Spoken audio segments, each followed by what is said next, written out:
Soy María Andrea Nieto y esto es El Control.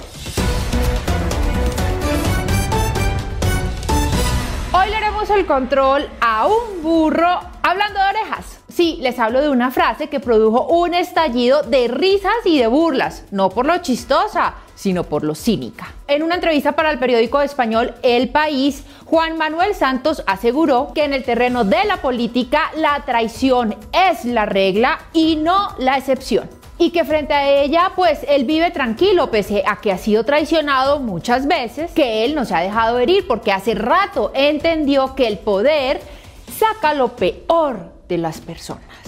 En mi caso, lo que he entendido es que en la política la traición es casi la regla y no la excepción. La lucha por el poder saca lo peor de la condición humana y si uno entiende eso, pues no se deja herir. Puedo decir a estas alturas de la vida que vivo tranquilo a pesar de la cantidad de traiciones que he tenido. Sí, señores, aunque parezca un chiste, así lo dijo, que en la política la traición es la regla y no la excepción. Pues obviamente las reacciones no se hicieron esperar. En su cuenta de Twitter el expresidente Álvaro Uribe puso esto, el que sí puede dar fe de la máxima de Santos. Una imagen vale más que 1000 palabras, no necesita decir nada más el expresidente Uribe. Él sabe que puso todo su poder político para que Santos fuera elegido presidente, que entre otras cosas nunca había sido elegido ni siquiera a una junta administradora de un edificio. Y eso que Santos dijo estas palabras en su discurso de posesión el 7 de agosto de 2010.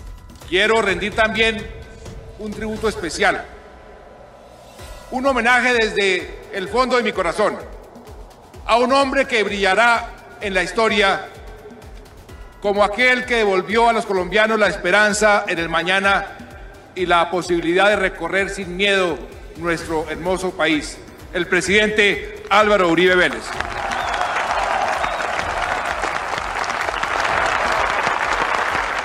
Sigamos. El expresidente Andrés Pastrana puso esto en su cuenta de Twitter. De acuerdo, exministro. En el Centro Democrático también respondieron. Esto dijo el senador Carlos Mejía. Habla la máxima autoridad en la materia. Y el senador Ernesto Macías. La traición está en su ADN, en su apellido. Por su parte, el periodista Fernán Martínez dijo, la voz de un experto. ¿Es un experto Santos como lo sugiere Fernán Martínez? Dejemos que sea el mismo Santos en su entrevista en el periódico español El País el que nos conteste. A mí me acusó Uribe de forma obsesiva de traición, pero lo que yo siempre he dicho, ¿cuál traición? Él tenía un programa de gobierno que eran sus 3 huevitos, decía. El primero era la seguridad democrática, el segundo era la confianza inversionista y el tercero era la cohesión social. Si uno analiza los resultados de los 8 años de mi gobierno, en esos 3 aspectos al país nunca le había ido mejor. Ya. De pronto a Santos se le olvida que cuando se convirtió en presidente recibió el número de hectáreas de sembrado de hoja de coca en uno de los momentos más bajos de la historia, en 62.000 hectáreas.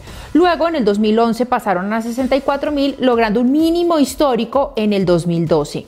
Sin embargo, cuando entregó su mandato lo dejó en 169.000 hectáreas. Ahí lo de traicionar a Uribe pues era lo de menos, lo demás no era el país. Santos también dijo, después me acusó de traición porque hice las paces con Chávez, pero hice las paces con Chávez para lograr la paz, que era lo que él quería, y también me acusó de traición porque no nombré los ministros que él quería, pero es que el presidente era yo.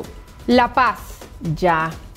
Pero volvemos al cuento, es que traicionar a Uribe era lo de menos. ¿La traición a la democracia, por ejemplo, cuenta? Pues porque Santos perdió el plebiscito, porque en la campaña dijeron muchas mentiras que obvio la gente no creyó, como que no habría curules regaladas para criminales de delitos de lesa humanidad, que los peores criminales irían a la cárcel, que se repararían a las víctimas, que se entregarían las rutas del narcotráfico y a pesar de haber perdido, le torcieron el cuello a la democracia e impusieron los acuerdos de La Habana a las patadas y pasaron por encima de los que votaron no en las urnas. Pues ¿qué pasó? Que hubo curules regaladas, que no pagaron ni un solo día de cárcel, que no entregaron las rutas del narcotráfico, que no repararon a las víctimas. ¿Y en qué vamos? En que hay que regular el consumo responsable de la marihuana para adultos ya. Pues qué bueno que Santos diga que frente a la traición, él vive muy tranquilo. Cada cual tiene derecho a tener sus tranquilidades y sus intranquilidades. Eso al fin de cuentas hace parte de los cargos de conciencia. Claro, cuando se tiene. El último aspecto que llamó la atención de la entrevista al periódico español El País de España fue cuando Santos dijo que de la política estaba retirado. Y bueno, a Santos es bien difícil cogerlo en una verdad. Así pretendan montar que monta en bici, que da conferencias, que es un humilde profesor, que toma malteada y que es un abuelo de tiempo completo. Santos es uno de los dos grandes poderes detrás de la candidatura de Alejandro Gaviria, su exministro de Salud. El que, entre otras cosas, ayudó a que se aumentaran las hectáreas de hoja de coca sembrada, por lo que recomendó la suspensión del uso del glifosato. Recordemos que Santos, antes de apoyar a Gaviria, apoyó a Fajardo, pero como Fajardo ya se fajardió, lo dejó tirado y apoyó a Gaviria. Y si no avanza esa candidatura, que además les cuento que el boom mediático ya se desinfló, Santos aplicará su máxima de la traición en la política y seguro se irá para donde Petro.